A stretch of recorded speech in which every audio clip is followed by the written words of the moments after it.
A natureza da realidade pessoal, capítulo 11. A mente consciente como veículo de crenças, suas crenças em relação à saúde e à satisfação. Continuação do ditado 21:12. A natureza de suas crenças pessoais dirige em grande parte os tipos de emoção que você tem em um determinado momento. Pode sentir-se agressivo, feliz, desesperado ou determinado, dependendo do que lhe acontece, de suas crenças sobre si mesmo em relação ao acontecimento e de suas ideias sobre quem você é e o que você é. Não entenderá suas emoções a menos que conheça suas crenças. Parecer-lhe-á que se sente agressivo ou aborrecido sem razão, ou que seus sentimentos o acometem sem motivo. Se não aprender a ouvir as crenças que existem em sua mente consciente, uma vez que elas geram suas próprias emoções. Uma das maiores causas da depressão, por exemplo, é a crença de que a sua mente consciente é impotente, seja em face de circunstâncias externas, seja diante de eventos emocionais internos que lhe parecem esmagadores. A psicologia, a religião, a ciência de um modo ou de outro contribuíram para aumentar a confusão, tirando da sua mente consciente suas qualidades de direção e considerando-a como uma enteada do eu. As escolas de pensamento positivo tentam remediar a situação, mas em geral prejudicam mais do que ajudam, porque tentam forçar crenças que as pessoas gostariam de ter, mas que não possuem em seu estado atual de confusão. Muitas destas filosofias faz com que vocês encolham diante da ideia de ter emoções e pensamentos negativos. Em todos os casos, as chaves para sua experiência ou seu comportamento emocional estão em seus sistemas de crenças, alguns mais evidentes para você que outros, mas todos à sua disposição conscientemente. Se acreditar que tem poucos méritos, que é inferior e sentir muita culpa, poderá reagir de vários modos, de acordo com sua experiência pessoal e a estrutura na qual aceitou essas crenças. Assim, as emoções agressivas podem aterrorizá-los, porque outras pessoas parecem muito mais poderosas que você. Se acreditar que todos esses pensamentos são errados, irá inibi-los e sentir-se ainda mais culpado, o que gerará uma agressividade contra si mesmo, aprofundando ainda mais sua sensação de indignidade. 21:34. Se ler um livro que instrua a pensar sobre a bondade, a voltar seus pensamentos imediatamente para o amor e a luz, quando se sentir irritado, terá problemas. Essas práticas servirão apenas para fazê-lo sentir ainda mais medo de suas emoções naturais e não o ajudarão a entender melhor por que as tem. Talvez consiga escondê-las mais astutamente e a situação poderá até fazê-lo adoecer, caso isso já não tenha acontecido. Quanto mais tenta ser bom, em casos assim, mais inferior se tornará em sua própria mente.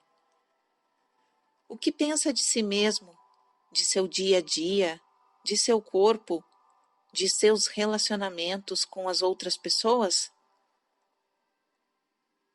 Faça essas perguntas a si mesmo e escreva, ou grave as respostas. De um jeito ou de outro, porém, precisa externá-las.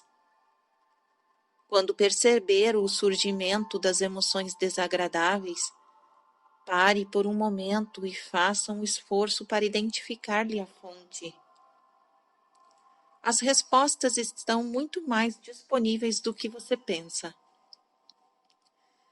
Aceite esses sentimentos como seus, no momento. Não os empurre para debaixo do tapete. Não os ignore, nem tente substituí-los por pensamentos que considera bons. Primeiro, conscientize-se da realidade de seus sentimentos. Ao tornar-se mais consciente de suas crenças, durante um período de tempo, verá como elas provocam automaticamente certos sentimentos. Um homem seguro de si não se zanga com cada pequena ofensa que lhe fazem, nem carrega mágoas. O homem inseguro em relação a seu próprio valor, porém, fica furioso nas mesmas situações.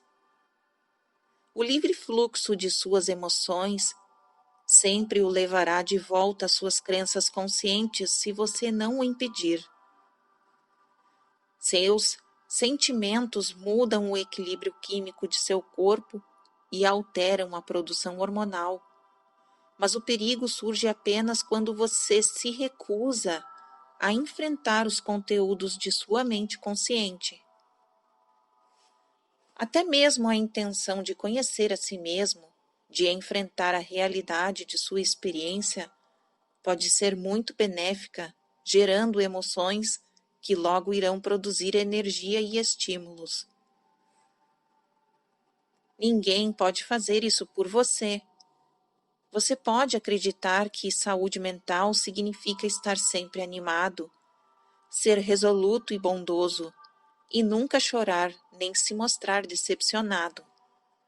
Essa crença por si só pode levá-lo a negar dimensões muito naturais da experiência humana e impedir o fluxo de emoções que poderia, de outra forma, limpar-lhe tanto o corpo como a mente. Se estiver convencido de que os sentimentos são perigosos, a própria crença irá gerar um medo de todos eles e você poderá ser quase que dominado pelo pânico ao demonstrar qualquer coisa que não seja um comportamento calmo e razoável. Suas emoções, então, poderão parecer-lhe muito imprevisíveis, extremamente poderosas, devendo ser dominadas a qualquer custo. A tentativa de estrangular sentimentos naturais terá seu custo, mas é a crença em si que devemos culpar, e não as emoções. Qualquer uma das condições mencionadas tira-o de seu senso interior de equilíbrio. A graça natural de seu ser é perturbada. Agora, faça uma pausa e depois continuaremos. 21h54. O transe de Jane foi excelente. Sua transmissão rápida, considerando a velocidade de minhas anotações. O material de Sete, especialmente o que foi dado por volta das 21h34, veio bem a propósito, devido a um divertido incidente com Jane pouco antes da sessão. Ocasionalmente, ela apanhara um livro na estante.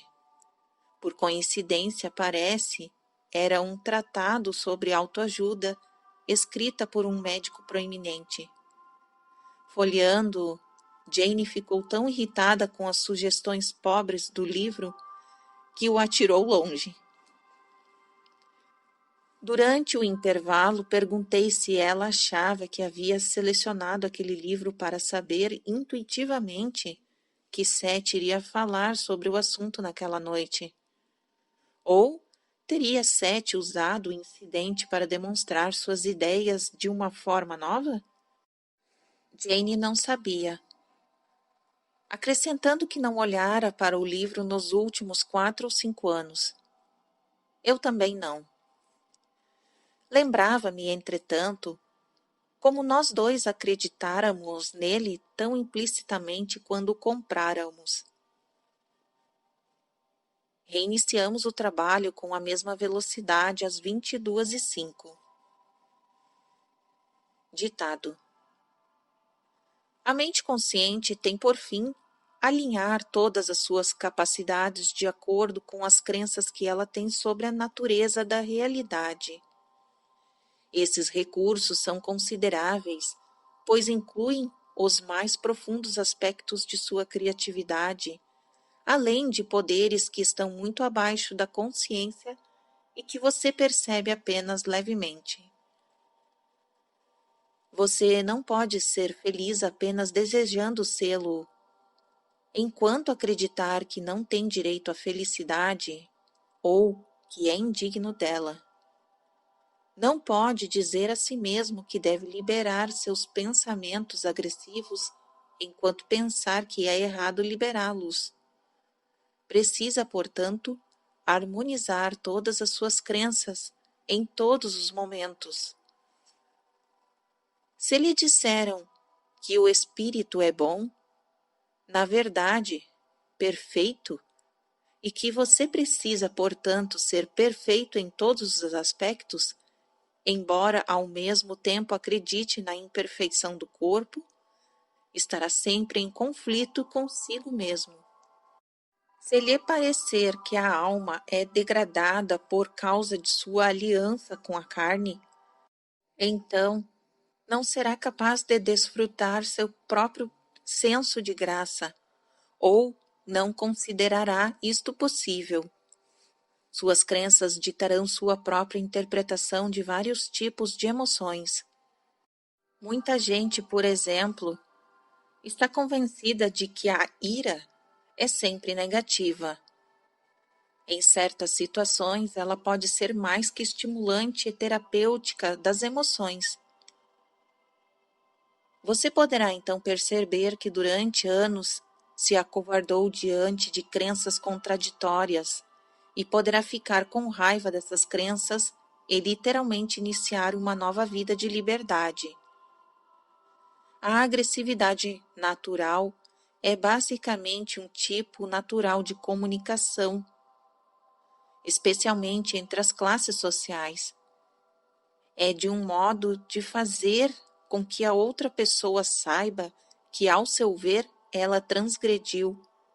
E esse é um método de evitar a violência, não de causá-la. Nos animais, a agressão natural é usada com a maior integridade biológica. Por um lado, ela é ritualizada e, por outro, perfeitamente espontânea. Seus sinais são compreendidos. Em vários graus, posturas e indicações de agressividade animal natural são passos de uma série de comunicações nas quais os conflitos animais se tornam claros. Em geral, uma série muito complicada de ações simbólicas é executada muito antes de ocorrer qualquer luta, se uma luta acabar acontecendo. A demonstração do comportamento agressivo, porém, com muito mais frequência evita a situação conflitante real. O homem colocou uma carga muito pesada nas atitudes contraditórias relativas à agressão, e as crenças que tem sobre ela são a causa de muitos de seus problemas coletivos e particulares. Jane fez uma pausa, ainda em transe. Ela pegou um cigarro e então descobriu que não tinha fósforos. Espere um instante, eu disse. Vou buscar fósforos.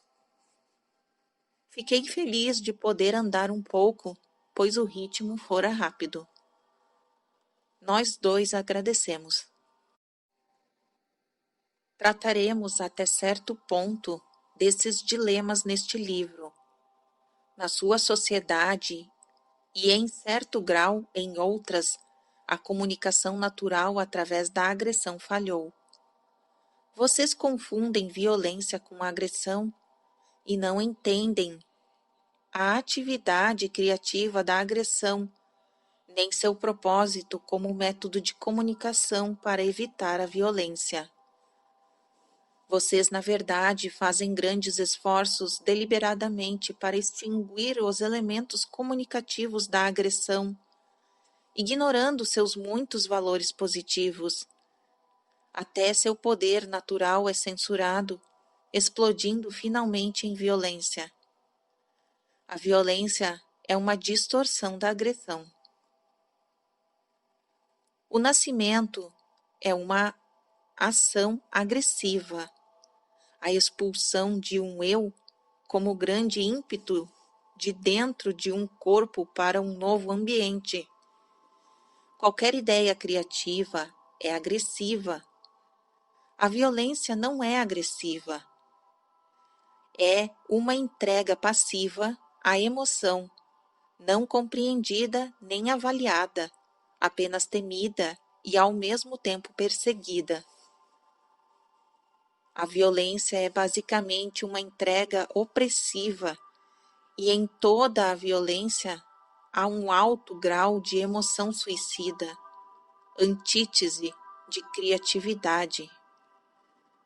Tanto o matador como a vítima em uma guerra, por exemplo, são apanhados no mesmo tipo de paixão, mas a paixão não é agressiva. Ela é seu oposto, o desejo de destruição. Saiba que o anseio é feito de desespero causado por uma sensação de impotência, não de poder. A agressividade leva à ação, a criatividade é a vida. Não leva à destruição, à violência, nem ao aniquilamento. Vamos ver um exemplo muito simples de um homem bondoso em um ambiente comum dentro de sua sociedade. Ele aprendeu que ser agressivo é uma coisa varonil, mas acredita que isso significa brigar. Como adulto, franze a testa diante de brigas. Ele não pode bater em seu chefe, embora tenha o desejo de fazê-lo. Ao mesmo tempo, sua igreja pode dizer-lhe que dê a outra face quando estiver aborrecido e para ser bondoso, gentil e compreensivo. Sua sociedade lhe ensina que essas qualidades são femininas. Ele passa a vida tentando esconder o que pensa ser um comportamento agressivo, violento e tentando ser compreensivo e bondoso. O estereótipo natural não é realista, estando ligado a conceitos distorcidos a respeito do homem e da mulher. Mas aqui consideraremos apenas os aspectos da agressividade. Como está tentando ser tão compreensivo, nosso homem evita expressar muitas irritações normais que serviriam como um sistema natural de comunicação entre seu superior, digamos, e ele mesmo no trabalho, ou talvez com os membros de sua família em casa.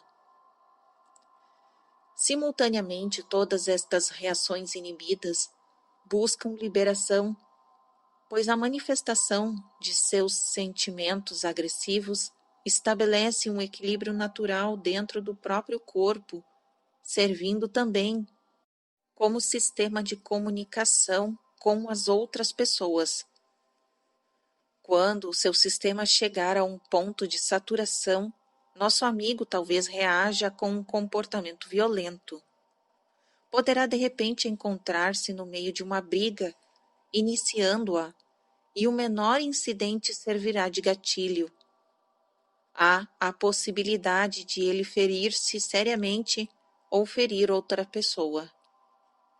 Como regra geral, os animais têm uma percepção melhor. Sua mente e seu corpo estão muito bem equipados para lidar com a agressão.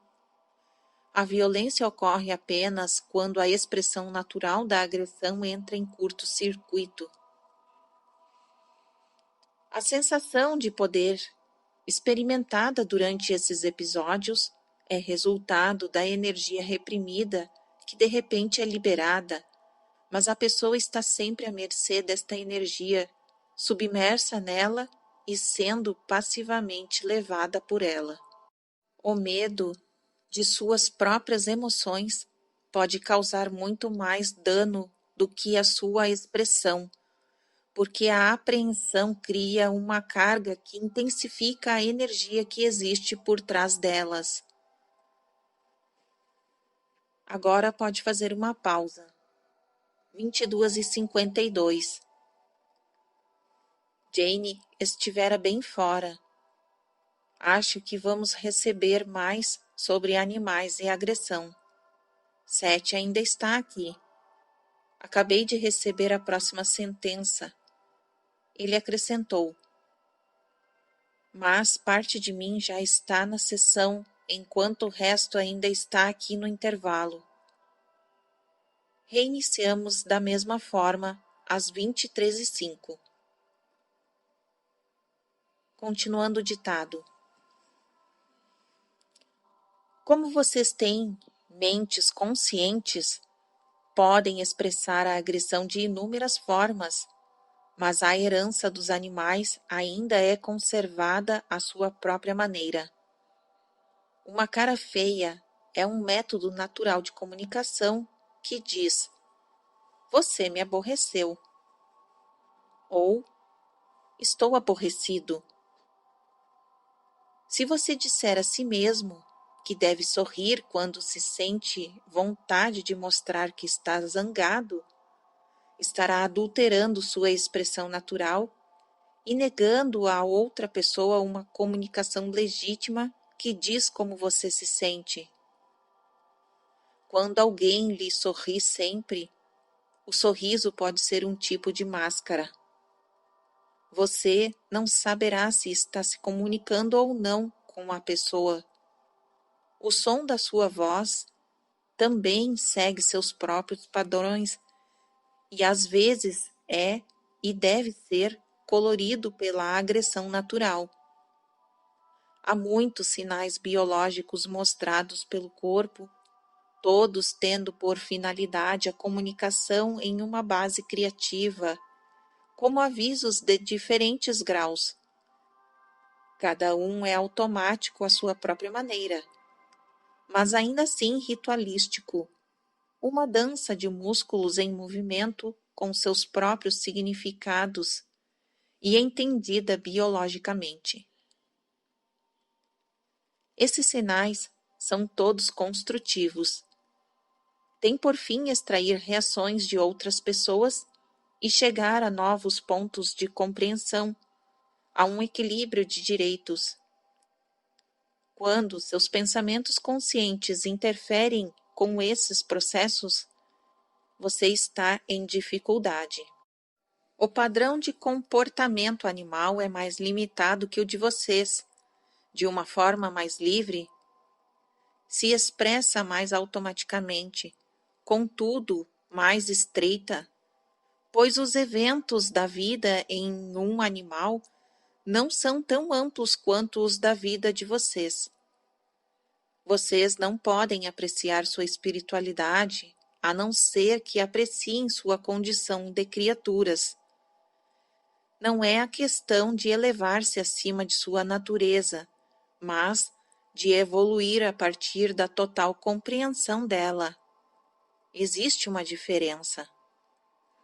Você não atingirá a espiritualidade, nem mesmo uma vida feliz, negando a sabedoria e a experiência da carne. Pode aprender mais observando os animais do que com um guru ou pastor, ou lendo meu livro. Antes, porém, precisa despir-se da ideia de que sua condição de criatura é suspeita. Sua humanidade não emergiu de uma recusa de sua herança animal, mas de uma extensão do que ela é. Quando vocês tentam ser espirituais, separando-se de sua humanidade, tornam-se menos do que seria uma criatura natural, alegre, realizada e satisfeita, e ficam longe de compreender a verdadeira espiritualidade. Muitos que dizem acreditar no poder do pensamento têm tanto medo dele que o inibem em si mesmos, evitando qualquer coisa que pareça negativa ou prejudicial. A menor expressão agressiva é bloqueada. Os pensamentos podem matar, pensam essas pessoas, como se o indivíduo contra quem esse impulso é dirigido não tivesse qualquer energia própria para proteger-lhe a vida e nenhuma defesa natural. Com frequência e por várias razões, você encontra aqui um sentido de poder oculto e distorcido que diz: sou tão poderoso que poderia matá-lo com meus pensamentos, mas recuso-me a fazê-lo. Ninguém e nenhum pensamento é tão poderoso assim. Se pensamentos por si só pudessem matar, vocês não teriam problemas de superpopulação. Cada pessoa tem embutidas suas próprias energias e proteção. Vocês aceitam apenas as ideias e pensamentos que se ajustam ao seu próprio sistema de crenças, e mesmo então, existem várias proteções. Nenhum homem morre a menos que deseje morrer, e por uma razão muito melhor do que aquela pela qual você deseja sua morte. Às vezes, vocês pensam em um suicídio como um ato abominável e passivo, mas na guerra como heróica e gloriosa. Ambos são igualmente resultados de passividade e de agressão distorcidas, bem como do não uso e da não compreensão de caminhos naturais de comunicação. Você pensa nas flores em termos de suavidade, beleza e bondade, e cada vez que um novo botão se abre, há uma grande carga de agressão jubilosa que não pode ser considerada passiva, e uma ousadia e coragem que se estendem ativamente pelo exterior. Sem agressão, seu corpo não poderia crescer, suas células ficariam presas na inércia. A agressividade está na base da magnífica efervescência da criatividade. Este é o fim do ditado e o fim da nossa sessão. Se desejar informações sobre probabilidades, eu as darei em outra ocasião. O assunto será tratado neste livro, embora brevemente, junto com um material sobre reencarnação. Ultimamente tenho perguntado a Jane se ela acha que Seth falaria, pelo menos um pouco, sobre probabilidades neste livro. Fiquei especialmente curioso sobre isso desde que recebi suas informações sobre a morte de nosso gato Ronway, na seção 639. Na nota acrescentada mais tarde, Seth manteve sua palavra. Ver capítulos 14 e 15. Agora, Seth fez algumas sugestões sobre como os membros da classe de ESP poderiam, seguindo os dados desta sessão, escrever suas crenças individuais para a discussão no grupo. Mais tarde, farei um relatório sobre os desenvolvimentos do grupo. Está bem. Desejo-lhes uma boa noite e peça que Roburt lhe mostre seu último ensaio. Está bem. Obrigado, Seth. Boa noite. 23h40. Jane bocejava continuamente. Estou exausta e ao mesmo tempo cheia de energia, disse ela. O ensaio ao qual Seth se referiria tratava do trabalho dela com crenças. Minha mão doía. Seção 643, dia 26 de fevereiro de 1973, 21h20, segunda-feira. Nós dois estivéramos muito ocupados desde a última sessão. Eu só datilografara uma página de minhas anotações e agora nenhum de nós se lembrava do resto. Bem, como eu estava em transe quando o material foi transmitido, vamos dizer que não o ouvi, disse Jane sorrindo. Essa é a minha desculpa, qual é a sua? Eu não tinha nenhuma.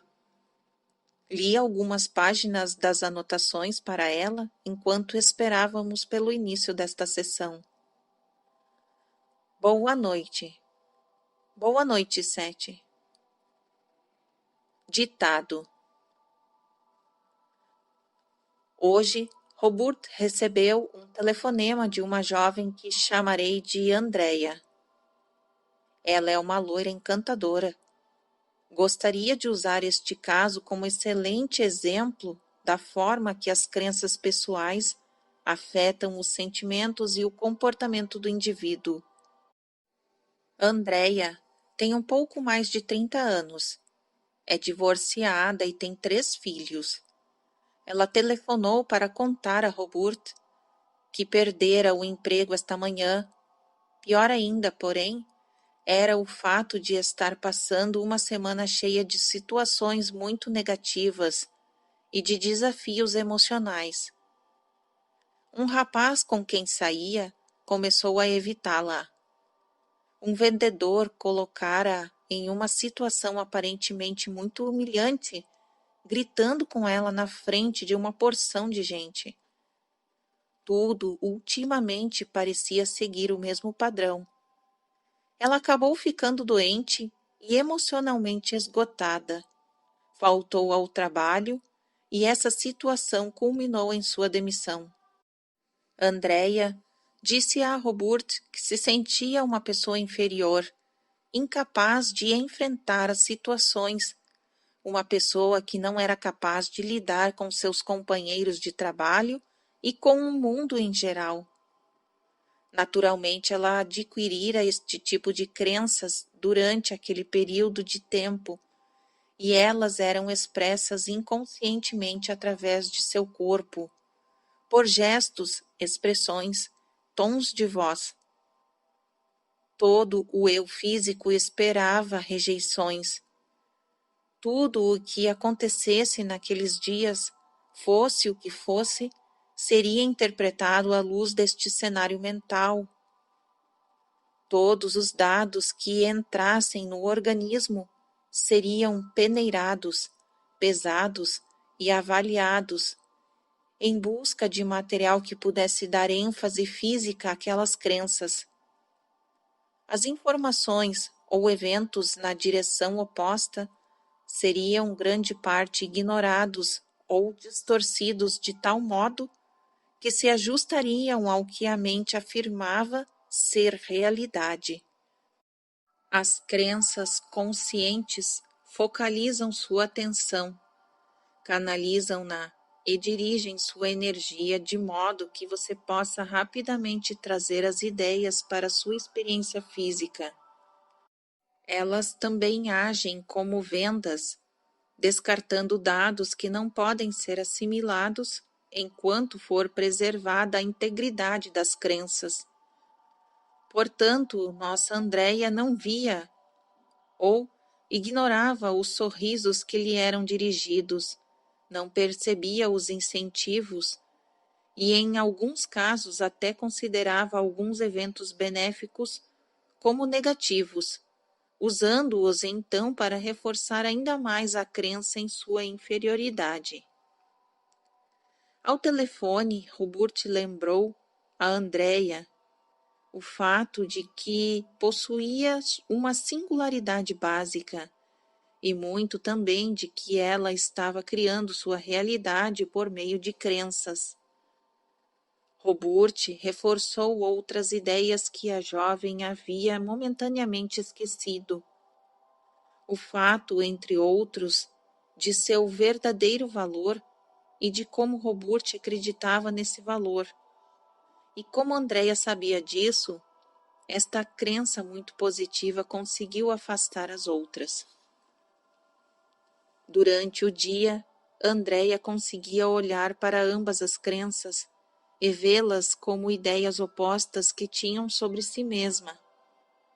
Acreditava que era única e boa, e também que era inferior e má. Havia momentos em que uma crença coloria sua experiência, quase que com a exclusão de outra. Pouco antes desta sessão, Andréia telefonou. Ela compreendera que, na verdade, criara a situação, não enfrentando honestamente suas próprias ideias conscientes.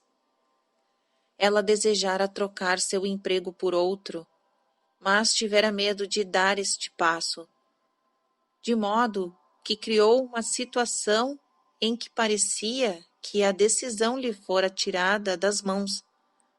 Parecia que ela fora vítima dos colegas insensíveis, ciumentos e nada compreensivos, e de um chefe que não a defendera.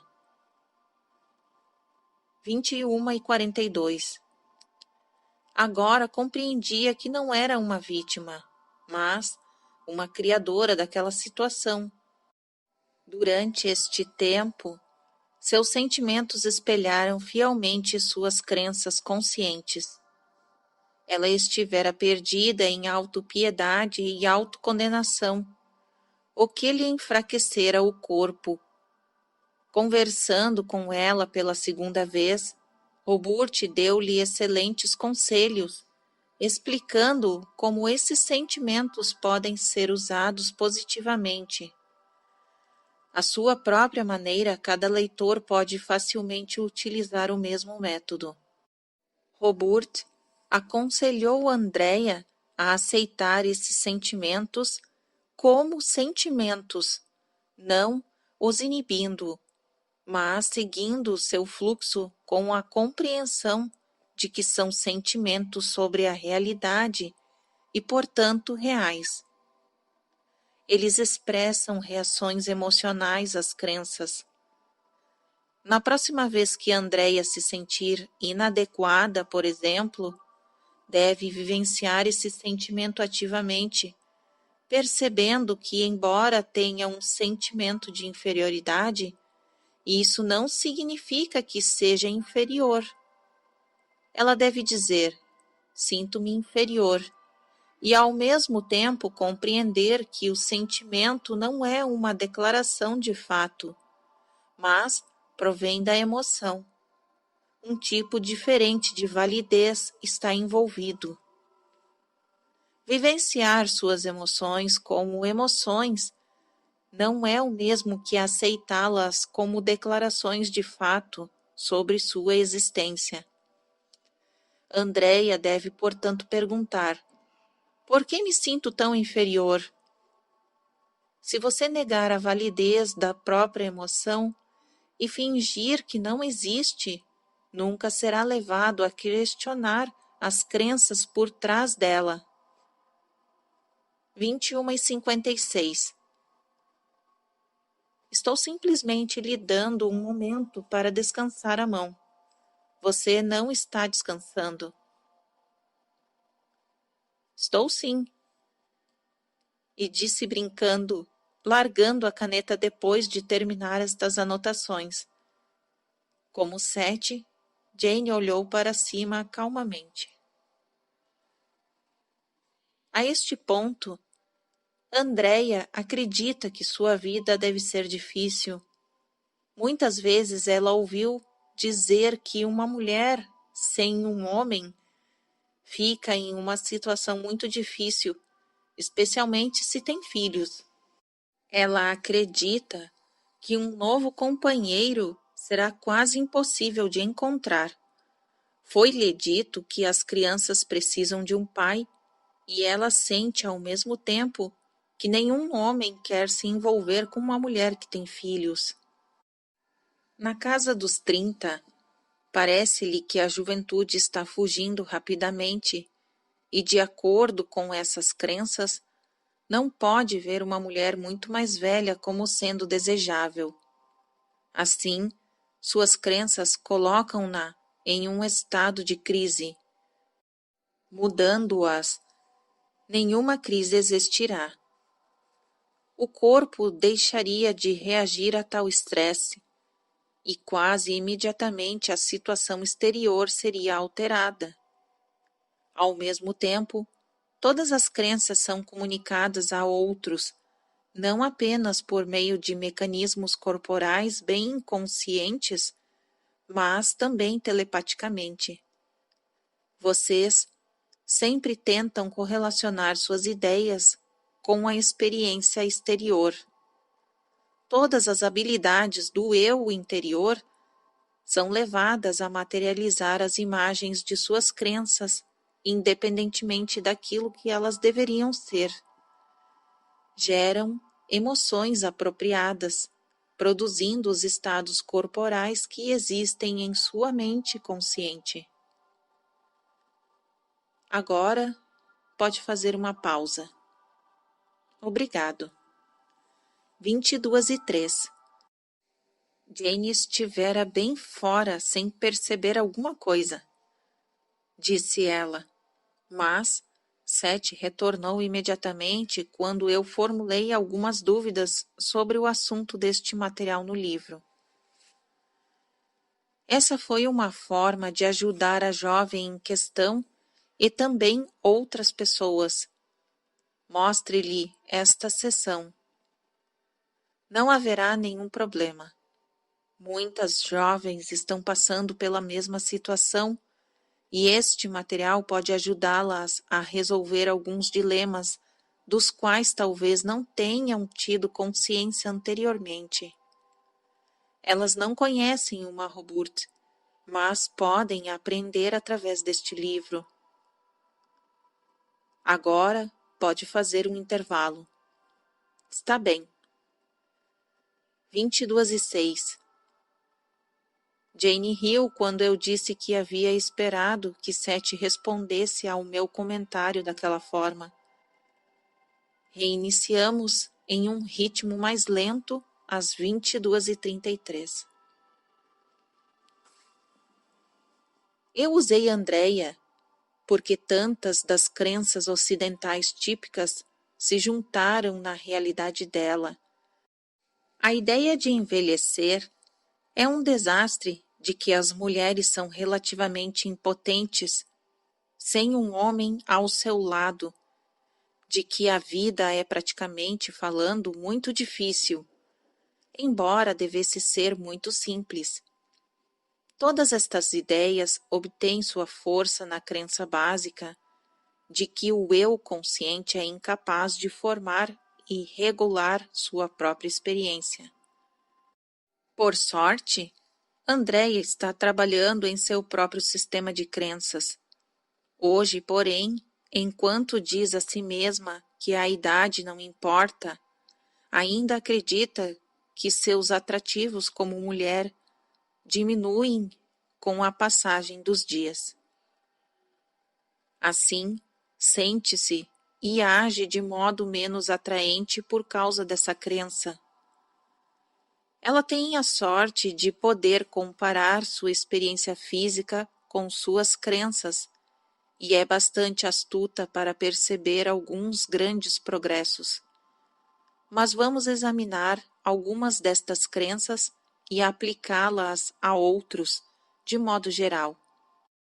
Muitas vezes, é natural que as pessoas que tentam mais arduamente ser boas o fazem porque se preocupam com seu valor básico. E as pessoas que falam sobre ter mentes e corpos jovens o fazem porque estão apavoradas com a idade. Da mesma forma, muitos que gritam em defesa da independência têm o medo de ser basicamente indefesos.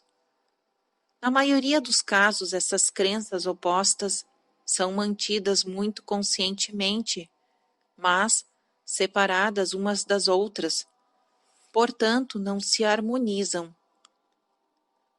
22:45. com seus sentimentos seguem suas crenças.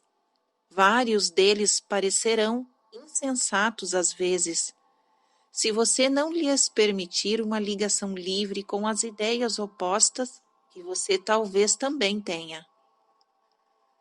Uma pessoa pode parecer muito aberta e compreensiva. Ao ler este livro, por exemplo, qualquer leitor poderá dizer: meu problema é que sou emocional demais. Contudo, em uma autoanálise, quase todos descobrirão áreas nas quais as emoções são expressas apenas até um certo ponto. Elas não são levadas a seu término. Nenhum sentimento o leva a um beco sem saída. O sentimento é móvel e sempre leva a outro sentimento. Ao fluir, ele altera toda a sua condição física e esse intercâmbio deve ser conscientemente aceito. Suas emoções sempre o levarão à realização de suas crenças, se você não as impedir. Os estados emocionais são ímpetos em direção à ação, tendo por fim a expressão física. Eles têm uma base na agressão natural. As ligações entre criatividade e agressão nunca foram compreendidas em sua sociedade. Uma compreensão errônea da verdadeira agressão pode levar ao medo de toda a emoção e fazê-lo afastar-se de uma das melhores terapias da natureza. A agressão natural provê a força de toda a criatividade. Ora, lendo isto, muitos leitores ficarão surpresos, pois acreditam que o amor é o ímpeto e que o amor se opõe à agressão. Não existe esta divisão artificial. A agressão natural é o amor criativo impulsionado, a maneira na qual o amor é ativado, o combustível por meio de cujos agentes o amor se lança para frente. A agressão, em seus termos mais básicos, nada tem a ver com a violência física como vocês a consideram, mas sim com a força por meio da qual o amor é perpetuado e criativamente renovado. 23:1 Quando você pensa em outros termos, cai na visão distorcida de que o poder está associado a elementos negativos, é visto como ameaçador, errado ou até com conotações demoníacas. Por outro lado, o bem é visto como fraqueza, impotência, passividade e grande necessidade de defesa. Você terá medo de qualquer emoção vigorosa, portanto, temerá as dimensões de sua própria realidade e, até certo ponto, será levado a fugir de uma aceitação do poder e da energia de seu próprio ser. Será forçado a diluir sua própria experiência.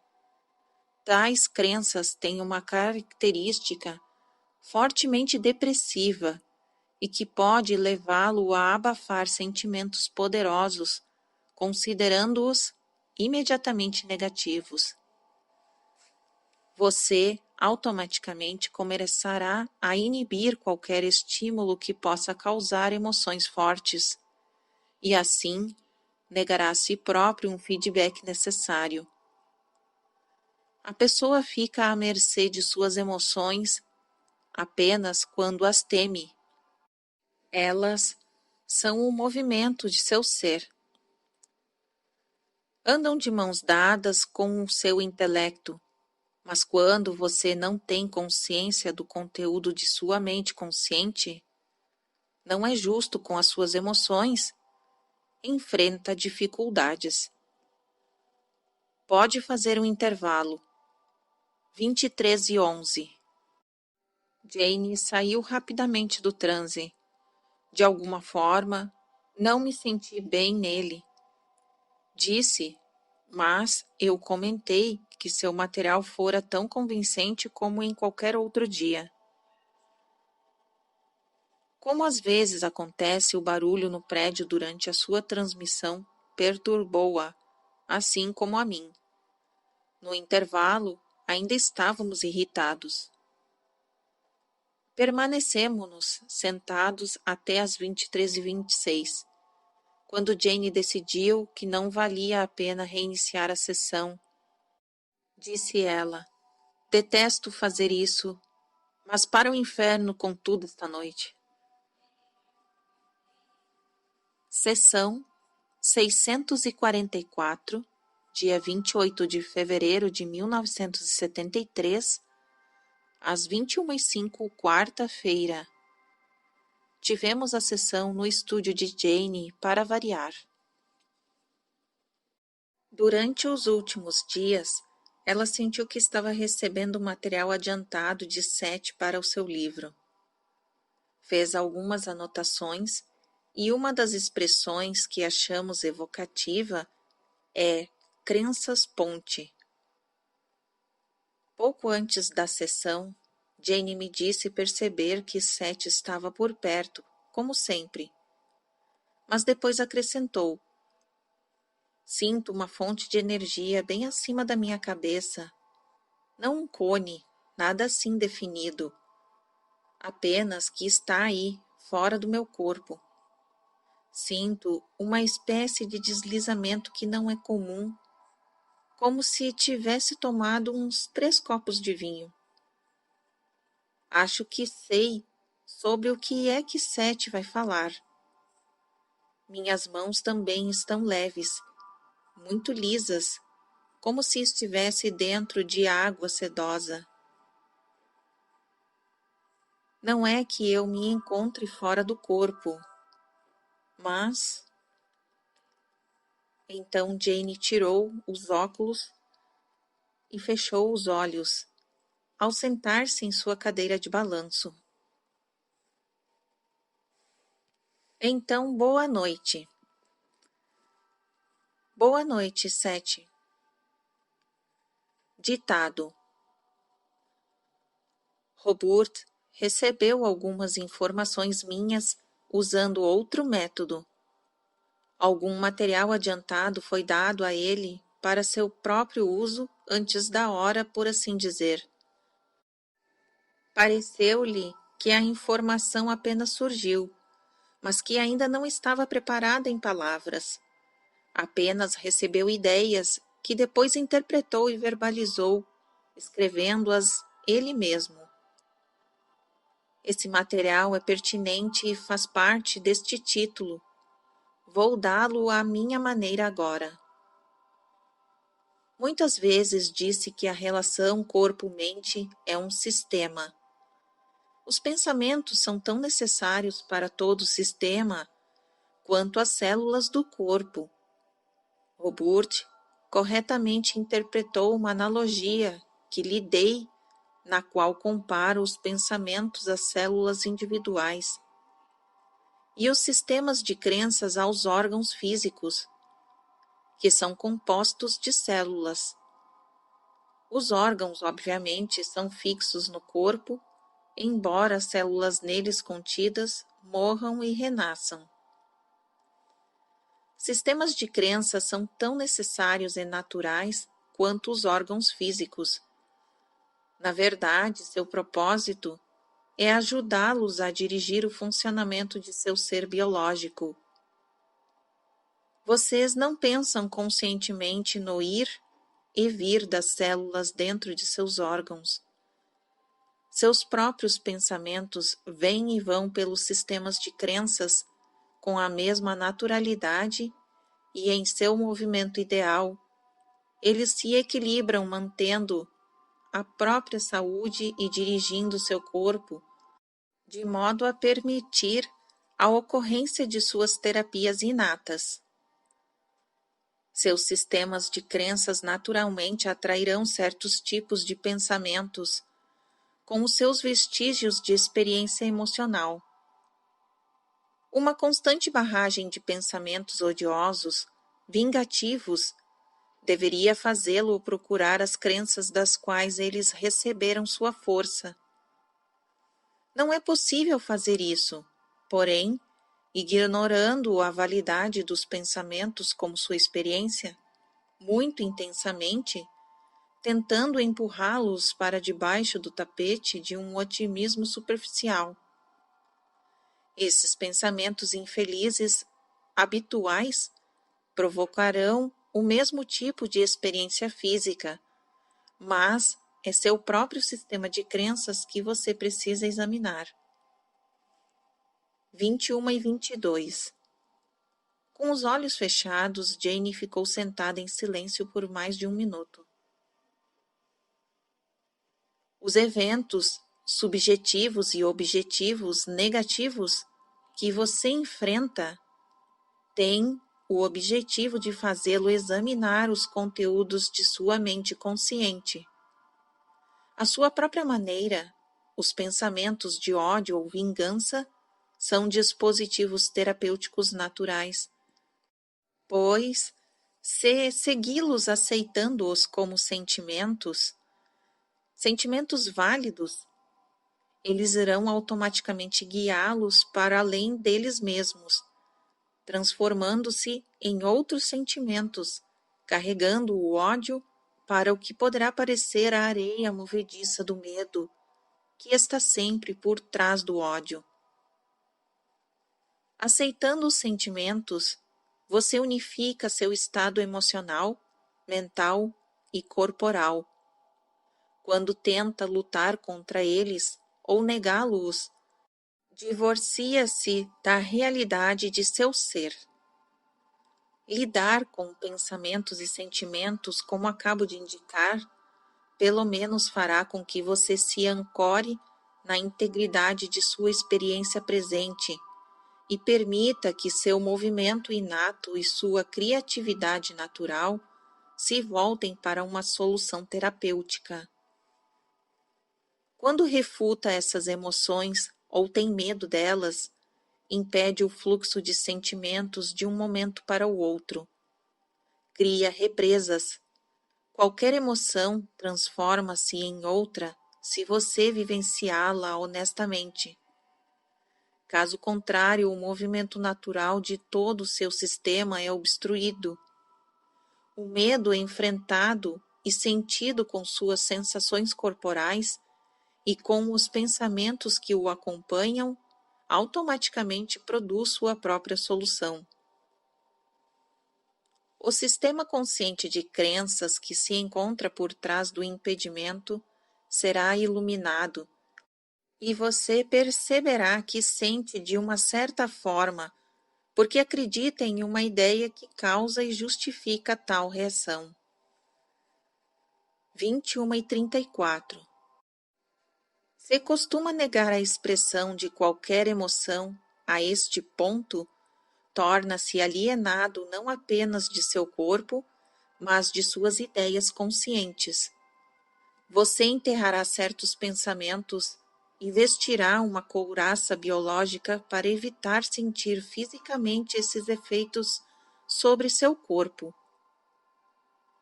Nesses casos, a resposta está em seu sistema pessoal de crenças, nesses fortes conceitos que você mantém em um nível íntimo e que inicialmente provocaram as inibições.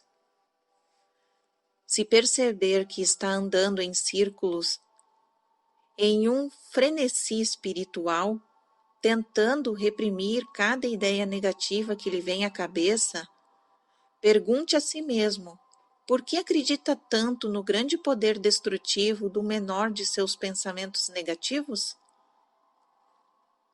O corpo e a mente juntos apresentam um sistema unificado, autopurificador, autorregulador e curador. Dentro dele, todo problema contém sua própria solução, se for honestamente enfrentado.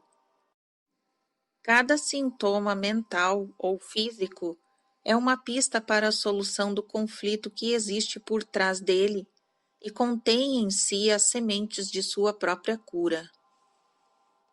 Pode fazer um intervalo.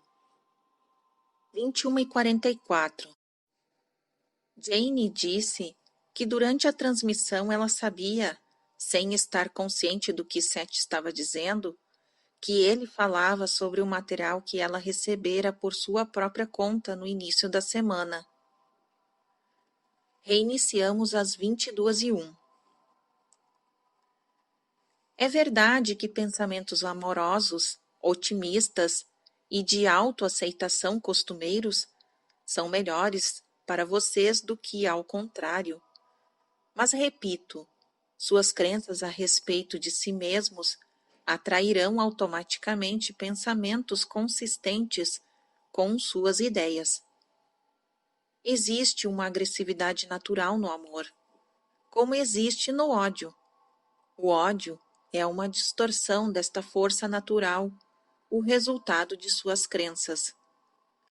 Assim como no material que Robert recebeu antecipadamente para seu próprio uso, a agressão natural é purificadora e altamente criativa, é o impulso que está por trás de todas as emoções. Há duas maneiras de chegar às suas crenças conscientes. A mais direta é ter uma série de conversas consigo mesmo. Escreva suas crenças em diferentes áreas e descobrirá que acredita em coisas diferentes em momentos diferentes. Em geral, perceberá contradições prontamente aparentes. Elas representam crenças opostas que regulam suas emoções, a condição de seu corpo e a sua experiência física. Examine os conflitos, crenças invisíveis ligando atitudes aparentemente diversas, irão surgir. Crenças invisíveis são simplesmente aquelas das quais você tem plena consciência, mas prefere ignorar por representarem áreas de discórdia que até agora não teve desejo de enfrentar.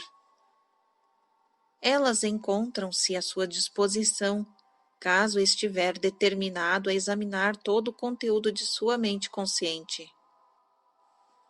Se isso lhe parece um método intelectual demais, pode também trabalhar na direção contrária de suas emoções para suas crenças.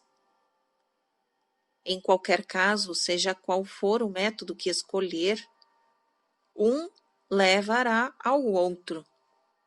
Ambas as abordagens exigem honestidade consigo mesmo e um enfrentamento dos aspectos mental, psíquico e emocional de sua realidade atual. 22h12. Como no caso de Andrea, ver a última sessão, você precisa aceitar o valor de seus sentimentos e compreender que eles são sentimentos a respeito de certas questões ou condições e não necessariamente afirmações factuais de sua realidade.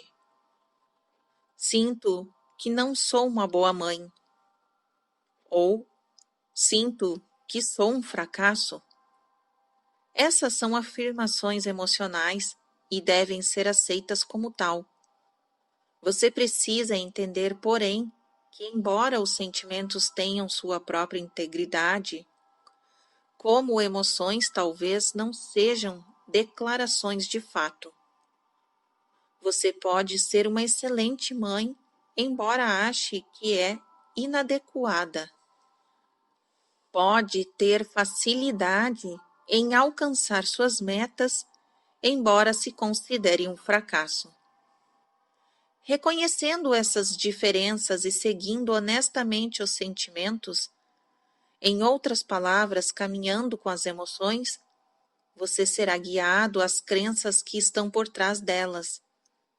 Uma série de autorrevelações resultará inevitavelmente em cada uma, levando-o a uma atividade psicológica mais criativa. Cada estágio você poderá chegar mais perto da realidade de sua experiência do que jamais esteve. A mente consciente se beneficiará muito ao tornar-se cada vez mais consciente de sua influência orientadora sobre os eventos. Ela já não temerá as emoções ou o corpo como sendo ameaçadores ou imprevisíveis, mas perceberá a unidade maior na qual está envolvida. As emoções não parecerão enteados, com apenas os mais bem vestidos sendo admitidos. Elas não precisarão clamar por expressão, pois serão plenamente admitidas como membros da família do eu. Agora repito, alguns dirão que seu problema é ser muito emotivo, muito sensível. Você pode acreditar que é facilmente influenciado. Nesse caso, tem medo de suas emoções. Acha que o poder delas é tão forte que elas podem afogar toda a razão.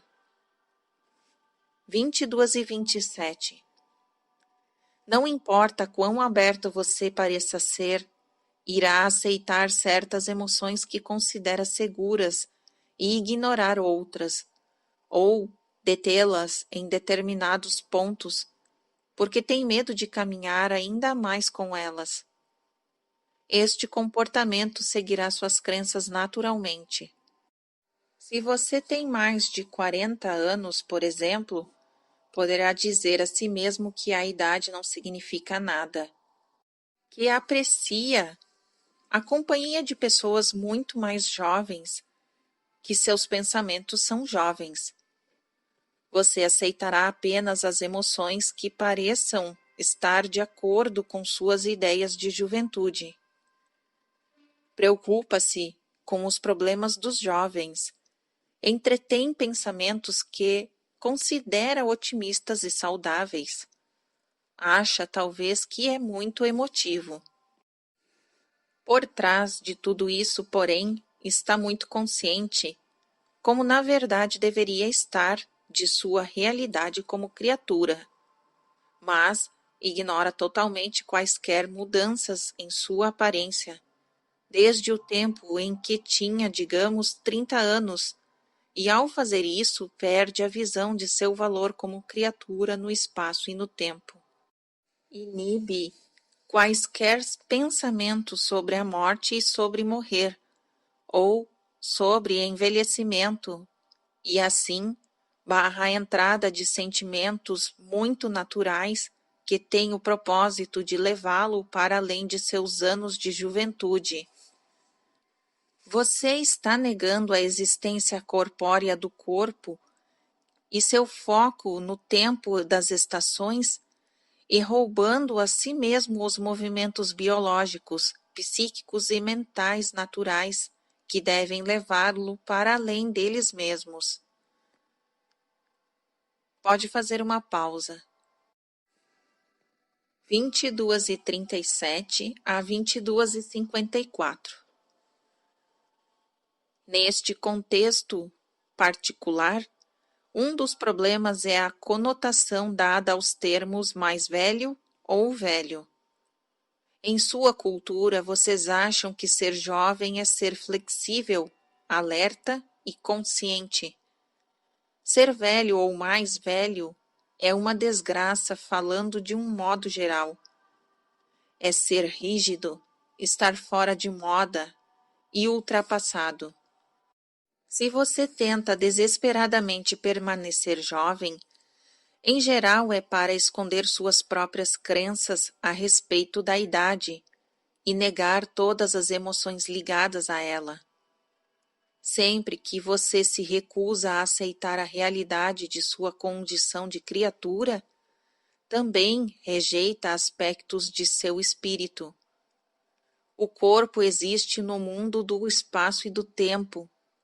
As experiências que pode enfrentar em seus 60 anos são tão necessárias como as dos seus 20 anos. A mudança de sua imagem devia dizer-lhe algo. Quando finge que as alterações não ocorrem, bloqueia tanto as mensagens biológicas como as espirituais. Na idade avançada, o organismo está, de certa forma, preparando-se para um novo nascimento. Os eventos conjugados do espírito e da mente e do corpo envolvem não apenas o passar de uma estação, mas a preparação para o início de outra.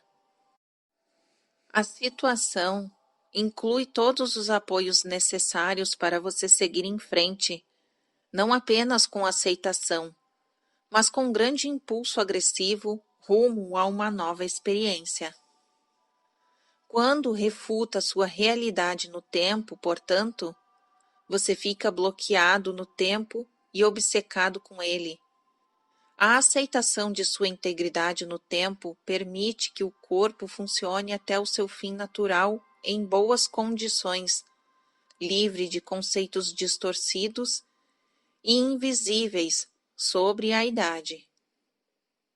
Se você acredita que a juventude é ideal e luta para conservá-la, acreditando ao mesmo tempo que a idade avançada deva envolver enfermidades, pode criar um dilema desnecessário e acelerar o envelhecimento de acordo com os aspectos negativos de sua mente.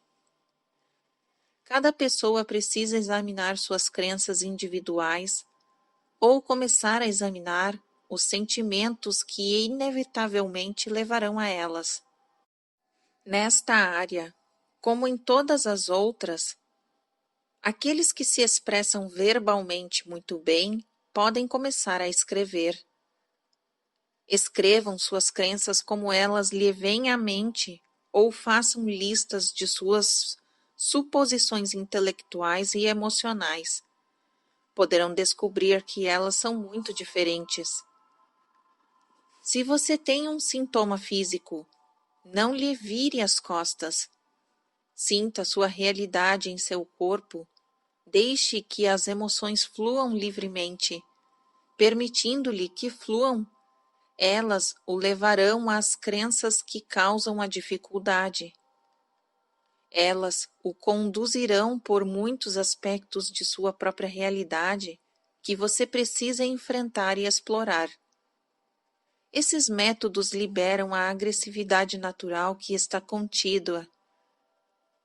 Você pode sentir que está sendo inundado pela emoção, mas confie nela. Torno a dizer que a emoção é o movimento de seu ser e que desperta a sua criatividade. Quando seguida, ela busca as respostas para os seus problemas. Robert, em seus dialogues, tem um excelente exemplo na maneira em que permite seus sentimentos afluírem, embora no início tivesse medo deles. Nem todos podem escrever poesias, mas cada pessoa é criativa à sua própria maneira e pode seguir as emoções como Robert fez, resultando ou não em poemas. Ele sabe a passagem a que me refiro. Use-a.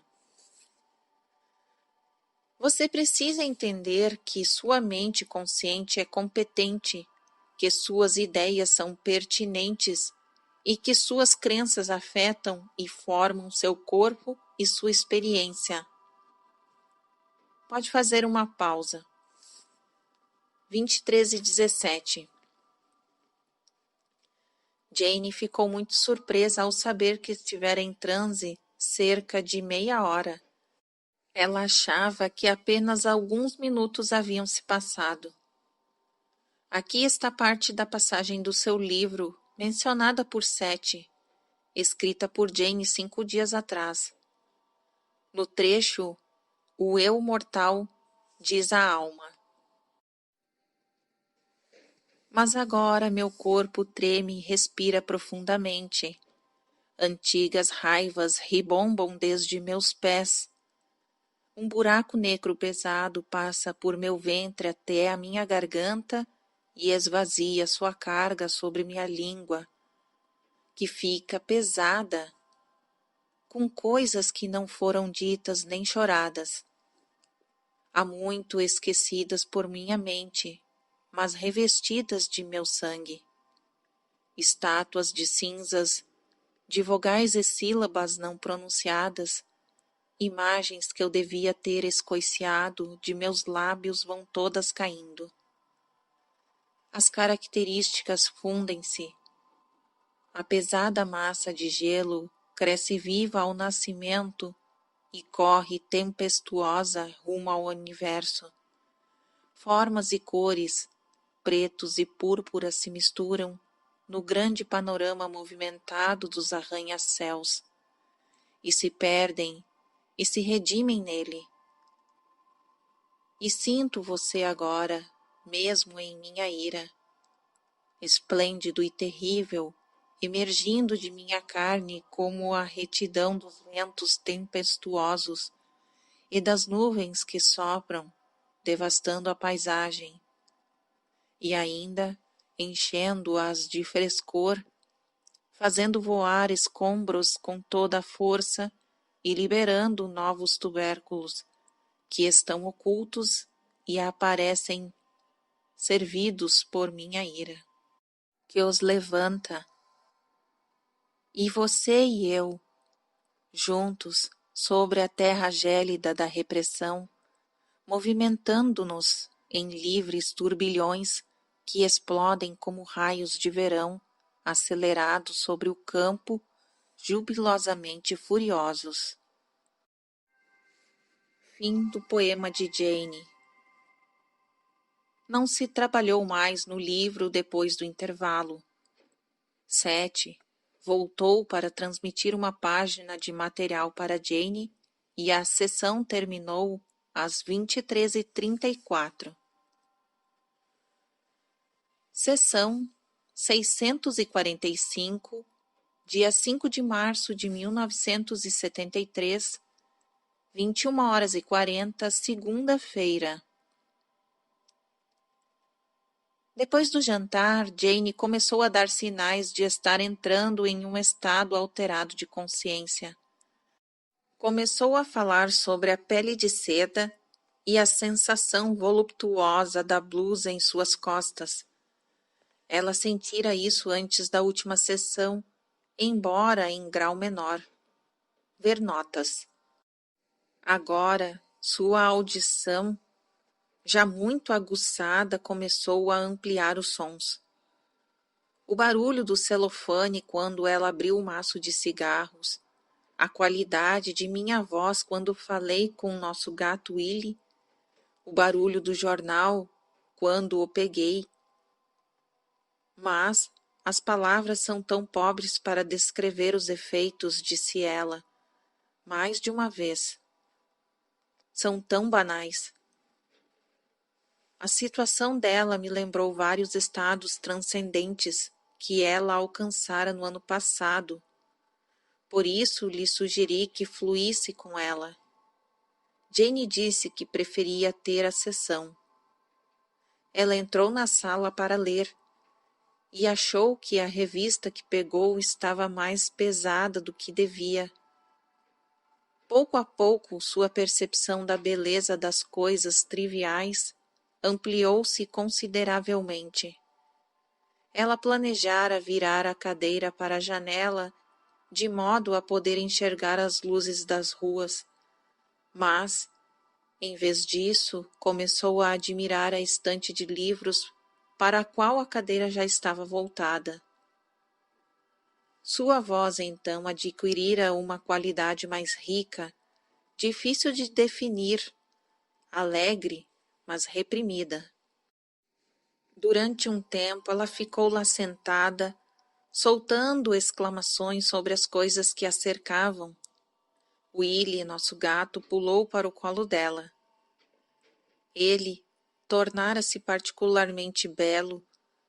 Jane me disse, quando ela o acariciou, o pelo dele pareceu maravilhosamente sedoso e vivo. Por inspiração, ela, ao mesmo tempo, golpeava o ar do lado de Willy, com a outra mão, e percebeu que essa sensação era quase que igualmente forte. Tomamos um lanche e depois Jane foi para sua cadeira de balanço. Enquanto esperávamos a chegada de Seth, ela ficou olhando a sala admirada, os olhos mais escuros do que o normal. Tudo parece tão maravilhoso. Você, a sala, Willy, mas acho que podemos ter uma sessão. Eu gostaria. No decorrer da sessão, Seth comentou o estado de consciência expandida dela. Boa noite. Boa noite, Seth. Ditado. Ao examinar o conteúdo de sua mente consciente, poderá parecer-lhe que tem tantas crenças diferentes em momentos diferentes que não consegue correlacioná-las. Elas, porém, formarão padrões claros. Você encontrará um arranjo de crenças básicas ao redor das quais as outras se reúnem. Se pensar nelas como planetas, então suas outras ideias orbitam ao redor delas. Podem existir algumas crenças invisíveis e talvez uma ou duas crenças básicas invisíveis. Estas, seguindo a analogia, estariam ocultas por trás dos outros planetas mais brilhantes, mais óbvios, mas, mesmo assim, mostrariam sua presença através de seus efeitos sobre os relacionamentos que você tem com todas as outras crenças básicas visíveis em seu sistema planetário. Perguntas às quais você parece não poder responder ao estudar suas próprias ideias, por exemplo, podem levá-lo a suspeitar da existência destas crenças básicas invisíveis. Quero salientar que elas estão conscientemente disponíveis. Você pode encontrá-las por meio das abordagens mencionadas anteriormente, na última sessão. Trabalhando a partir de seus sentimentos ou das crenças que tornam mais prontamente disponíveis. 21h50. Este assunto leva ao que chamarei de crenças de ligação, e Robert já recebeu algumas informações sobre este tópico para seu próprio proveito. Ver as anotações que prefaciam a última sessão. Ao examinar suas ideias, você vai descobrir que mesmo algumas que parecem contraditórias, têm semelhanças e essas semelhanças podem ser usadas como pontes de ligação entre as crenças, mesmo as que parecem ser extremamente diferentes. Como você é a pessoa que tem essas crenças, irá estampá-las, por assim dizer, com certas características que você vai reconhecer. Esses aspectos emergirão como crenças de ligação. Elas contêm grande movimento e energia. Quando você descobrir o que elas são, encontrará um ponto de unidade dentro de si mesmo, a partir do qual poderá, com alguma imparcialidade, enxergar seus outros sistemas de crenças. As emoções ligadas a essas crenças-ponte podem surpreendê-lo, mas colocando-se sobre essas estruturas unificadoras, você também estará livre para deixar o fluxo emocional passar, sentindo-o, mas talvez percebendo pela primeira vez que a origem desses sentimentos está em suas crenças, e então já não terá medo de ser carregado por elas. É impossível falar-lhe sobre a realidade emocional de tal experiência. Você terá que descobri-la por si mesmo. Essas crenças de ligação, em geral, permitem perceber as crenças invisíveis mencionadas nesta noite, e elas podem, então, aparecer-lhe como uma revelação. Pensando melhor, contudo, você perceberá que outra crença bloqueou aquela de sua visão, mas que você sempre esteve consciente dela e que de alguma forma estranha ela era invisível porque você a achava natural. Não a considerava uma crença sobre a realidade, mas a própria realidade, e nunca a questionou. Andreia nunca duvidou do fato de que a vida era mais difícil para a mulher do que para um homem. Ver na seção 643. Quando examinou suas crenças, esta lhe escapou. A crença invisível, porém, afetou seu comportamento e experiência. Agora, ela a entende e pode lidar com ela como crença, e não como uma realidade sobre a qual ela tem controle. 22:05. As crenças de ligação podem tornar-se disponíveis para você em seus sonhos. Neste caso, o conhecimento consciente pode aparecer de repente no meio de seu dia. Uma reconciliação será sentida dentro do eu após esta compreensão consciente. Embora o próprio sonho talvez não seja conscientemente lembrado. No sonho, vários símbolos podem ser usados e eles variam de uma pessoa para outra pessoa. Quando esses sonhos são lembrados, porém, aparecem símbolos individuais, como atravessar um rio em segurança, ou um oceano, ou um desfiladeiro, ou um abismo. Nessas ocasiões pode haver também um forte conteúdo emocional, como de triunfo sobre o caos psicológico, ou mesmo de levantar-se da morte.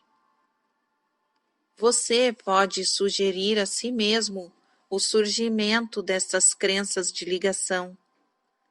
A própria ideia consciente representa uma declaração de intenção. Várias crenças básicas, não bem assimiladas, lhe fornecerão autoimagens conflitantes. Ora, há uma diferença entre experimentar livremente vários estilos de roupas, atitudes e comportamentos, e ficar perdido em uma compulsão para mudar sua aparência, atitudes e comportamentos. Este último geralmente envolve crenças básicas contraditórias que o puxam de um lado para o outro. Em geral, as emoções exageradamente opostas também se tornam aparentes. Compreendendo isso, não será difícil olhar para suas crenças e identificá-las, nem encontrar uma ponte que una as contradições aparentes. Pode fazer um intervalo. 22:17. O transe de Jane fora muito profundo. Ela não ouvira os sons esporádicos dos concertos dos danos causados pela enchente no andar térreo. Seu estado alterado, muito agradável, continuou durante o intervalo, como se ela tivesse voltado a ele. É uma riqueza muito real dos sentidos. Tudo tem uma união fantástica. Jane explicou que o movimento da minha mão estava ligado ao barulho dos carros que passavam. O barulho rítmico da cadeira de balanço estava sensualmente ligado ao toque do tecido na calça em suas mãos. Quando corria um dedo por uma de suas dobras, produzia um som longo e ampliado. Ela estava especialmente relaxada da cintura para cima quando ficou de pé. Durante o intervalo, ouvimos uma inquilina idosa de um andar abaixo do nosso, a Margaret, chamar sua gata Suzy. Jane disse que isso lhe lembrara um peixe. Ela visualizou a boca devoradora de Margaret emitindo chamados em formas de ondas através do ar, envolvendo Suzy e atraindo-a para casa. Jane achou que estava experimentando os resultados de seu próprio trabalho com crenças de ligação. Desde que recebera o material antecipadamente, por isso perguntei-lhe se Seth diria alguma coisa sobre as reações pessoais neste capítulo. Está bem, estou esperando, disse ela.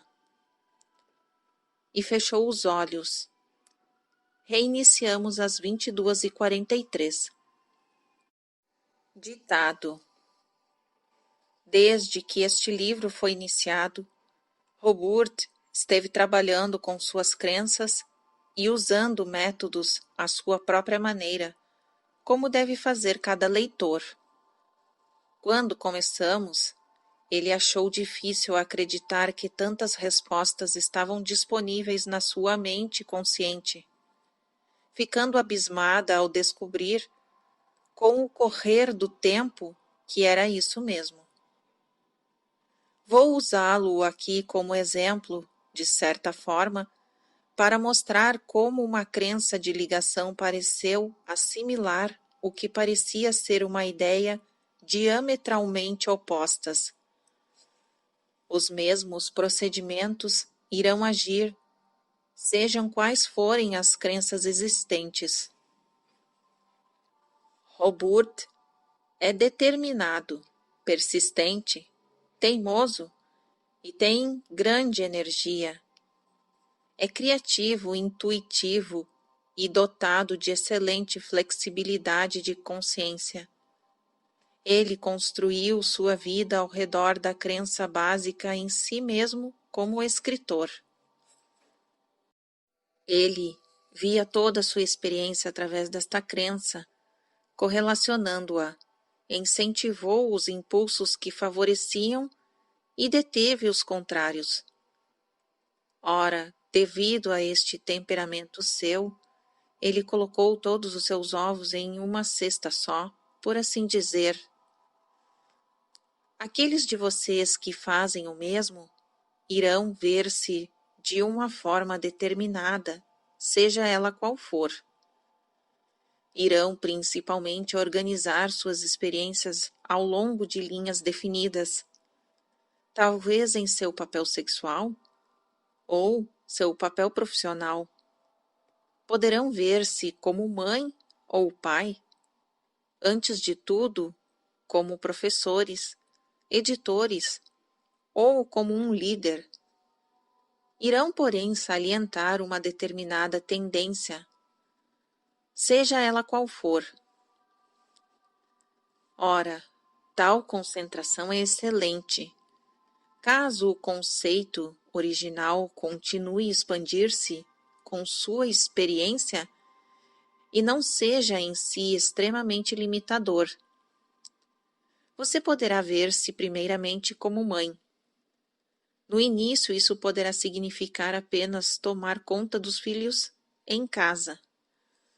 Se essa ideia de si mesma permanecer limitada, poderá excluir até a de ser uma esposa para seu marido.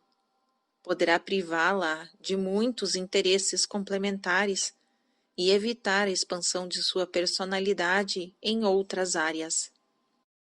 Da mesma forma, se sua crença básica salientar sua espiritualidade a tal ponto que elimine a necessidade da expressão sensual, ela se tornará restritiva e acabará estrangulando até mesmo a experiência espiritual que originalmente tinha o objetivo de expressar.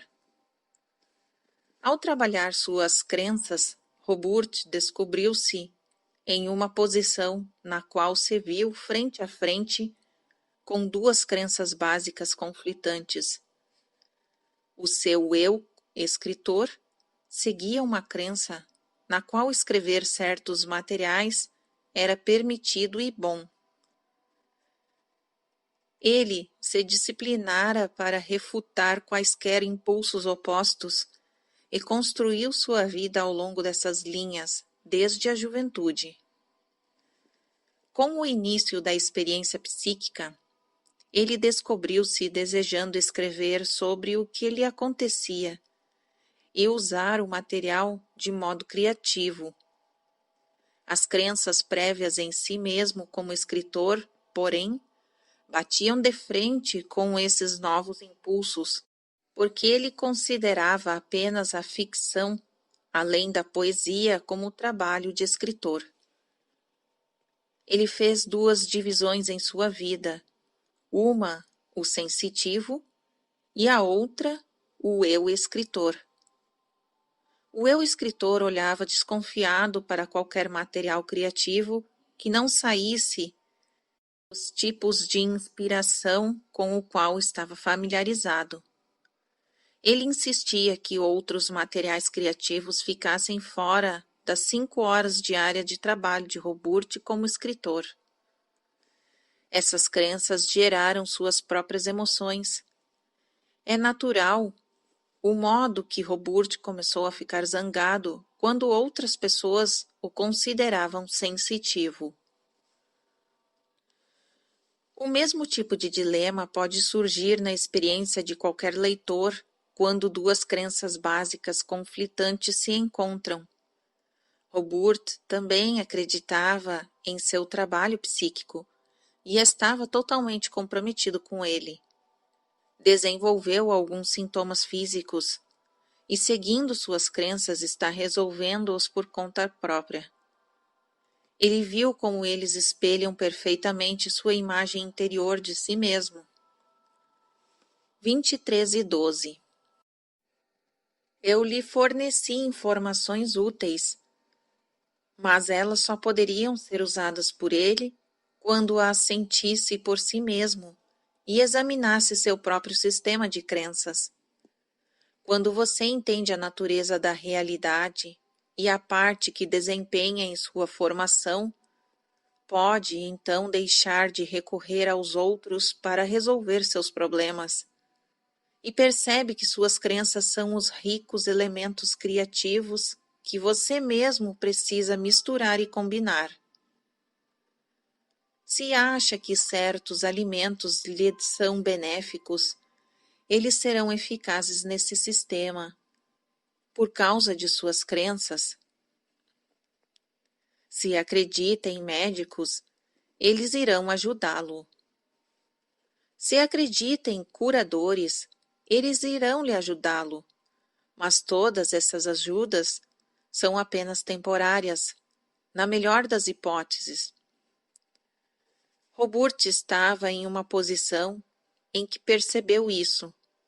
Ele aceitou o fato de que formava sua própria realidade e que existem aspectos físicos dela que o perturbam profundamente. Ele também entendeu que não podia usar-me como muleta. Dialogues. Ver seção 639, capítulo 10.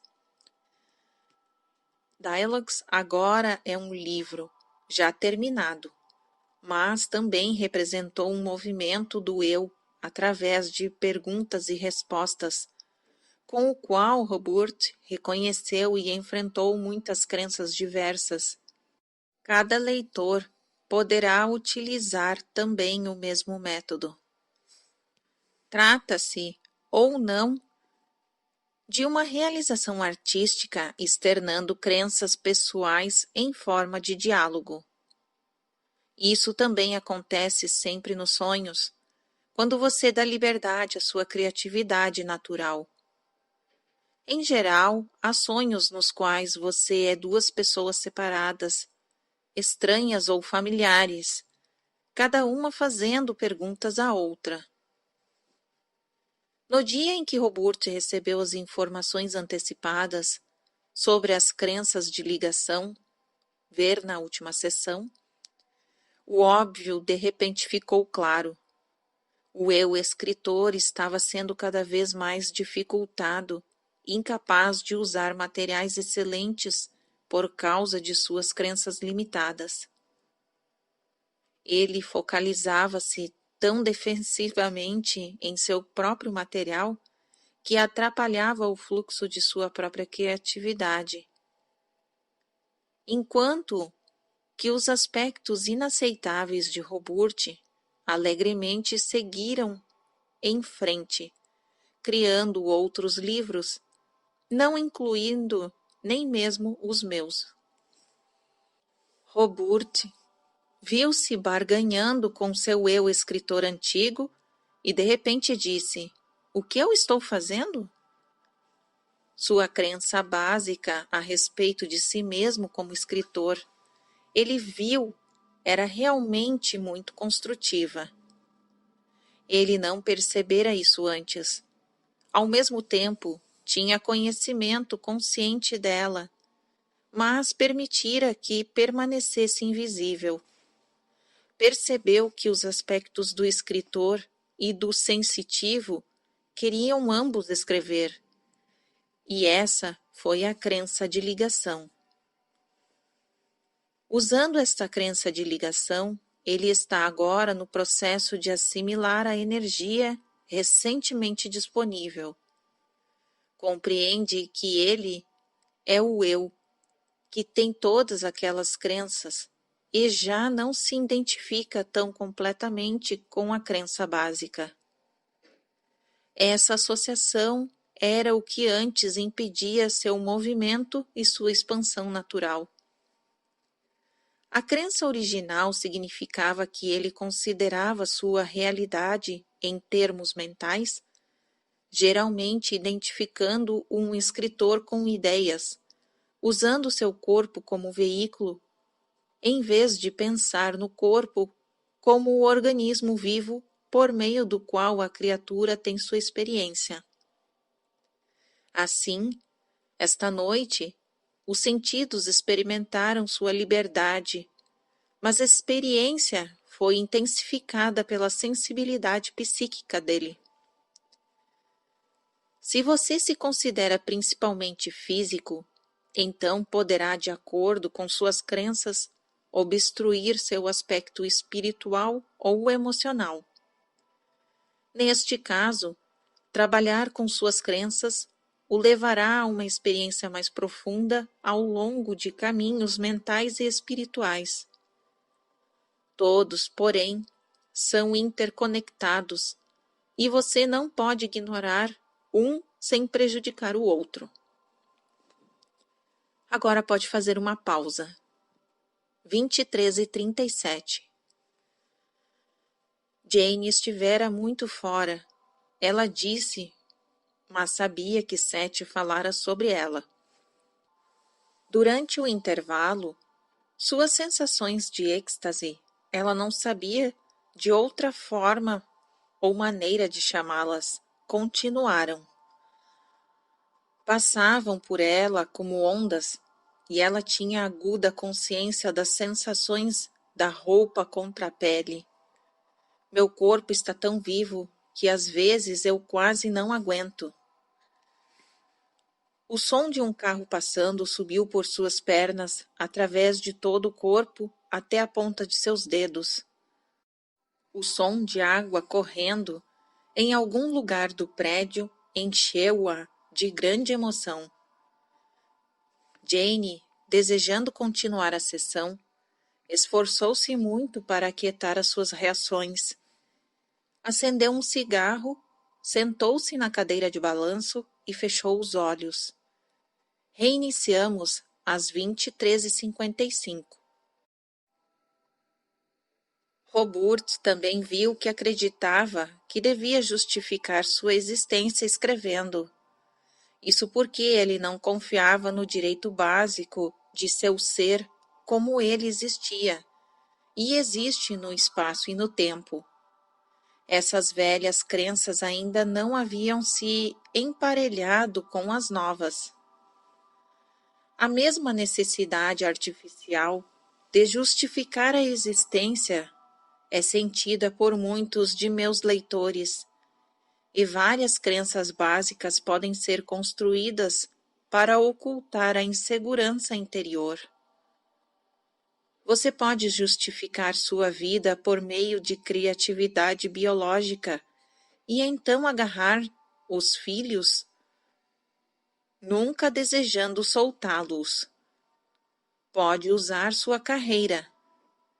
Em todos os casos, porém, precisa confrontar essas ideias desnecessárias, enfrentar a realidade de seu estado de criatura humana e ver que você certamente tem um lugar no universo, tanto quanto um esquilo, uma formiga ou uma folha. Você não questiona o direito que eles têm de existir. Por que questionar o seu? Mais alto e sorrindo, Sete diz: e isso é o fim de nossa apaixonada sessão, e você pode eliminar a palavra. Obrigado, Sete. Boa noite. 00:02. As sensações apareceram às vezes mesmo enquanto Sete estava falando, disse Jane. E as reações altamente sensuais continuaram. A sensação dos lençóis contra o seu corpo eram quase demais durante mais ou menos 1 hora depois da sessão. Vestígios da experiência permaneceram com ela no dia seguinte. Uma nota acrescentada mais tarde, para material sobre a flexibilidade das percepções de Jane, ver nossas notas da seção 653, capítulo 13, assim como as da seção 639, que já foram mencionadas.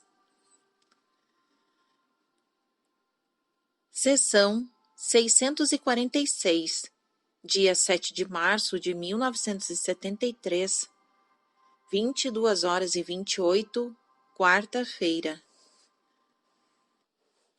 Ontem, Jane recebeu uma carta de uma mulher que descrevia o início, alguns anos atrás, de sentimentos extraordinários de amor transcendente pela humanidade. Sua profunda emoção ainda continuava, embora ela a tivesse sob controle. Jamais contara isso a ninguém, entretanto, e queria saber se poderíamos perguntar a Sete qual o seu significado. Além disso, ela recentemente recebera um veredito médico de que iria morrer dentro de mais ou menos 1 ano.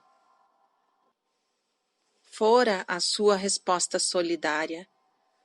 Jane achou que a carta evocava algumas de suas próprias experiências psíquicas e disse-me para anotar o fato a fim de pedirmos uma resposta a Sete. Achamos que a resposta de Sete interessaria muita gente. Pela mesma razão, ao final da sessão do capítulo 12, estamos incluindo uma experiência de um residente local com um certo conjunto de crenças.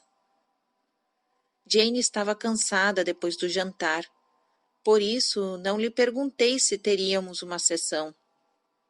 Então, mais ou menos às 21h, uma vizinha não conseguia abrir a porta e pediu-nos ajuda. Quando resolvemos o problema, Jane tornara-se alerta e surpreendeu-me, dizendo que desejava realizar a sessão. Ela começou a falar por Sete muito suavemente. Boa noite. Boa noite, Sete. Ditado. Quando você permite que suas emoções fluam espontaneamente, elas nunca o sufocam e sempre o fazem voltar renovado ao pensamento lógico da mente consciente. É só quando você os reprime que eles parecem ser contrários ao intelecto ou esmagadores. É da maior importância, portanto, compreender o poder e dirigir a natureza de sua mente consciente, pois de outro modo irá acreditar que está para sempre à mercê de condições e situações sobre as quais sente não poder ter controle. Repito que, embora a mente consciente tenha a finalidade de dirigir o fluxo de sua experiência através de suas crenças e de materializá-las, os mecanismos reais são cuidados automaticamente por outras porções do eu. Você precisa verdadeiramente confiar que suas novas crenças funcionarão tão completamente para você como as antigas. Pode parecer que suas crenças religiosas pouco têm a ver com sua saúde ou com sua experiência do dia a dia. As pessoas que abandonaram a religião organizada podem sentir-se relativamente livres daquilo que consideraram conotações adversas do pecado original. Contudo, ninguém está livre de crenças de qualquer tipo nesta área. Na verdade, uma crença no ateísmo é uma crença. No próximo capítulo, vamos considerar mais minuciosamente suas ideias sobre o bem e mal, sobre a moralidade do eu e examinar como suas ideias se refletem em sua vida. Fim do capítulo. Está bem. Pausa às 22h38. Uma nota para a mulher cuja carta você tem aqui. Dê-nos um momento. Nenhum homem ou mulher sabe conscientemente, com certeza, qual será o seu último dia nesta vida que cada um chama de vida presente. A mortalidade com seu nascimento e morte é a estrutura na qual a alma, por agora, está expressa na carne. O nascimento e a morte contêm entre eles a experiência terrena que vocês percebem como acontecendo dentro de um determinado período de tempo, através de várias estações, e que envolve percepções únicas dentro de áreas de espaço, enfrentadas com outros seres humanos, todos, de uma forma ou de outra, compartilhando com você eventos causados pela interseção do eu, do tempo e do espaço. O nascimento e a morte têm, portanto, sua função, intensificando e focalizando sua atenção. A vida parece mais preciosa em seus termos corpóreos, por causa da existência da morte. Parece-lhes, talvez, mais fácil não ter uma ideia consciente do ano ou da época em que a morte possa ocorrer. Inconscientemente, é claro, todos os homens e mulheres sabem, mas escondem o conhecimento. O conhecimento é geralmente oculto por muitas razões, mas o fato da morte pessoal, nunca é esquecido. Parece óbvio, mas agora o pleno gozo da vida seria impossível na estrutura da realidade terrena sem o conhecimento da morte. Vocês têm a oportunidade de estudar a vida e de experienciá-la mais plenamente do que jamais o fizeram em qualquer outra época desta existência. Sua intensidade e brilho, seus contrastes e similaridades, suas alegrias e tristezas, estão aqui para serem percebidas por você, cujos olhos estão abertos por causa do pronunciamento de um médico. Agora eu lhe digo, essa intensificação apreciada e compreendida É a experiência da vida e do viver, quando aceitas incondicionalmente, podem trazer-lhe nesta vida outro nascimento, no qual os prognósticos médicos não têm significado. Espiritualmente, a sentença de morte que lhe foi dada é uma outra chance da vida, se estiver livre para aceitar a vida com todas as suas condições e sentir suas dimensões plenas, pois apenas isso poderá rejuvenescer seu eu espiritual e físico. A experiência sobre a qual você escreveu é justificativa em vários níveis e naturalmente teve o propósito de tranquilizá-la antecipadamente por causa dos eventos que você sabia que ia ocorrer.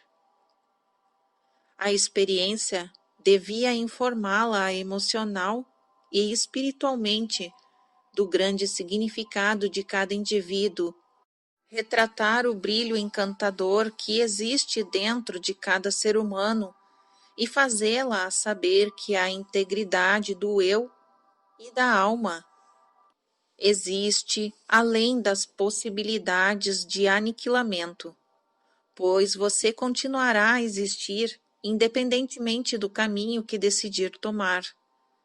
Morrer dentro de 2 anos ou viver fisicamente por mais anos. Em outras palavras, você continuará a existir e a realizar-se dentro daquele amor que sentiu. Você percebeu antes, inconscientemente, que estava sendo levada pela correnteza e que a vida tinha pouco significado. Abaixo da superfície dos eventos, você não se sentia realizada e percebeu que tinha grande coragem e talentos, sem jamais ter tido a oportunidade de usá-los. Que não viveria episódios heróicos que a elevassem a uma compreensão mais plena, sem nenhum impulso real para animá-la ou para trazer excitação à sua vida. Inconscientemente, portanto, você escolheu uma situação que precipitou uma crise, impulsionando todos os maiores elementos do coração e da alma, de modo que se esforçassem para compreender, perceber e triunfar. E assim será da maneira que for mais importante para você, e aprenderá mais e se sentirá mais plena do que se sentiria caso essas condições de saúde não tivessem surgido. Isso não significa que não houvesse outras formas disponíveis à sua escolha. Você escolheu esse conjunto de condições porque em existências passadas tinha tanto terror à morte que tentava esconder este conhecimento de si mesma, mas, desta vez, colocou-a na vanguarda de sua atenção. Na estrutura total de sua existência, esta vida é uma porção brilhante, eternamente única e preciosa, mas apenas uma porção da qual você emergirá com alegria e compreensão, se morrer amanhã ou daqui muitos anos. A escolha de vida e morte é sempre sua. A vida e morte não passam de 2 faces de sua existência eterna, sempre cambiante contudo. Sinta e aprecie a alegria de seu próprio ser. Muitos ultrapassam os 90 anos sem jamais apreciar dessa forma a beleza de seu ser. Você viveu antes e viverá outra vez, e sua nova vida, em seus termos, brota da antiga que está crescendo na antiga e está contida dentro dela como a semente já está contida na flor. Somos todos viajantes, seja qual for a nossa posição, e de um viajante para outro, eu a saúdo. Fim da resposta. Pode fazer uma pausa agora. Fim do capítulo 11.